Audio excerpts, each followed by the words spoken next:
मन बड़ा परेशान करता है। मन की चाहत कुछ है, मिल रहा कुछ, बड़े परेशान।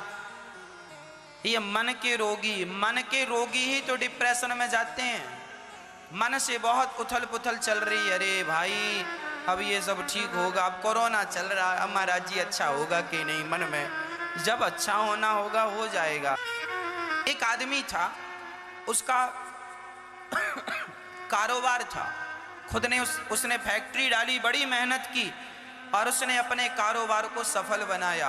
अच्छी खासी उसकी फैक्ट्री चलने लगी, लाखों रुपए वो दिन का कमाने लगा। अच्छी खासी फैक्ट्री चल रही थी, अचानक लॉकडाउन लग गया, फैक्ट्री बंद हो गई। पैसे का कर्जा था, कर्जा तो बढ़ने लगा, इनकम हुई नहीं। अब वो आदमी, देखो समय बुरा आ गया, लॉकडाउन लग गया अर्थात काम धाम उस आदमी का बंद हो गया। तो वो सोचने लगा, डिप्रेशन में आ गया, पागलों की तरह हरकत करने लगा। सोच सोच के मजदूरी कैसे दूंगा, कार्यकर्ताओं को पगार कैसे दूंगा महीने का, और अब क्या होगा, अब क्या होगा, अब क्या होगा, अब क्या होगा, सोच सोच के नेगेटिविटी आ गई। वो पागलों की तरह व्यवहार करने लगा। वो मेरे पास आया, मैंने उसे समझाया कि देख, समय ही तो बिगड़ा है, समय बिगड़ा है, मन और बुद्धि ना बिगाड़।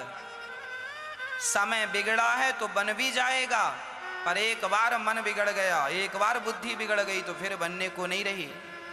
इसलिए समय बनता बिगड़ता रहेगा, पर उस बिगड़े हुए समय में जरा अपने आप को धैर्यवान बनाओ, धीरज रखो, धैर्य रख। माली सींचे 100 घड़ा, माली सींचे 100 घड़ा, ऋतु आए फल होए। आप किसी भी पेड़ पर 100 घड़े रोज पानी डालो, उसमें फल नहीं लगेगा। फल तब ही लगेगा जब वो ऋतु आएगी, वो समय आएगा।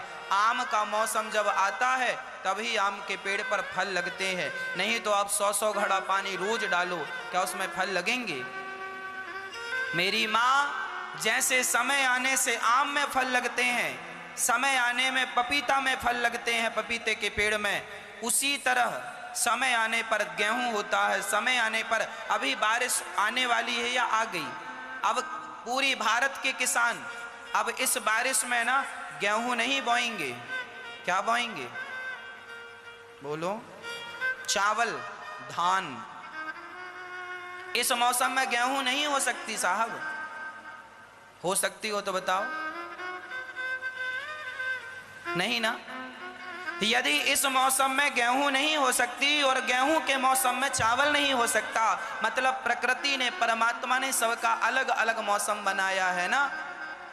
उस मौसम का इंतजार करना होता है ना, किसानों को इंतजार करते हैं तो गेहूं का मौसम भी आता है और चावल का मौसम भी आता है, गेहूं की फसल भी आती है और चावल की फसल भी आती है। इसलिए हिम्मत ना हारो भक्तों, यदि समय गया है तो समय आएगा भी जरूर, बस इंतजार करो उस आने वाले समय का और हिम्मत ना हारो और राम ना बिसारो।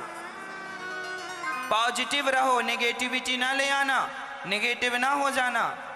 पुरुष आदमी टूट जाता, पुरुष ना अंदर से टूटने लगता है, जब उसके सिर पे कर्जा होता है, काम धाम चलता नहीं, अंदर से टूटने लगता है, वो डिप्रेशन में जाने लगता है, नेगेटिव होता जाता है, उसके बहुत कुछ होने लगता है, नाना प्रकार के गलत गलत विचार आने लगते हैं। अब जी के क्या करूंगा, मर जाता हूँ, ये कर लेता हूँ, वो कर लेता हूँ। ये पुरुष लोग सोचने लगते हैं, जो डिप्रेशन में चले जाते हैं, जो लोग नुकसान जिनका हो जाता है लंबा, 1 लाख 2 लाख का, 50 लाख का, 1 करोड़ का नुकसान हो गया, अब क्या बचा, आप मर जाते हैं। अभी पिछले 2 साल पहले, 1 साल पहले मैंने सुना था, एक आदमी पानी में डूब के मर गया। उसके पास 1000 कार्यकर्ता काम करते थे, नाम तो मुझे स्मरण नहीं है, अखबार में, टीवी में हमने सुना था। हजारों करोड़ का टर्नओवर था उसका, हजारों करोड़ की फैक्ट्री का मालिक था, लेकिन नुकसान होने के कारण, डिप्रेशन में आने के कारण वो आदमी मर गया। हजारों करोड़ का मालिक था, कर्जा था, मर गया। एक और आदमी के बारे में मैंने सुना, उसके पास तो हजारों एकड़ जमीन जायदाद थी और हजारों करोड़, 1-2 करोड़ नहीं, 100-500 करोड़ नहीं, 1000 करोड़ की प्रॉपर्टी होने पर भी उसने अपने आप को गोली मार ली। क्यों? तीसरा उदाहरण सुशांत। सुशांत का नाम भी था, पैसा भी था, अच्छा खासा काम कर रहा था, पर उसने आत्महत्या कर ली। क्यों? कारण क्या है? कारण यही है कि जब आदमी अंदर से टूट जाता है और उसे सत्संग नहीं मिलता, कोई समझाने वाला नहीं मिलता, एक आध्यात्म दृष्टि नहीं, आध्यात्म एनर्जी नहीं, तो आदमी मरता ही है फिर। इसलिए अपने आप को सत्संग से जोड़ के रखो। भगवान ना करे कल को नुकसान हो तो आपका नुकसान की तो भरपाई हो जाएगी, पर जान चली गई इसकी भरपाई कौन करेगा?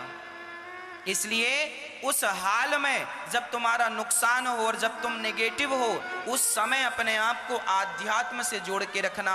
आध्यात्म एनर्जी सबसे बड़ी एनर्जी है और वही आपको दूसरा रास्ता दिखाएगी, नए तरीके से डेवलप करेगी, तैयार करेगी। यदि गिर गए हो तो फिर संभल के खड़े हो जाओ और फिर चलने का अभ्यास करो, कोशिश करो, सफलता जरूर मिलेगी।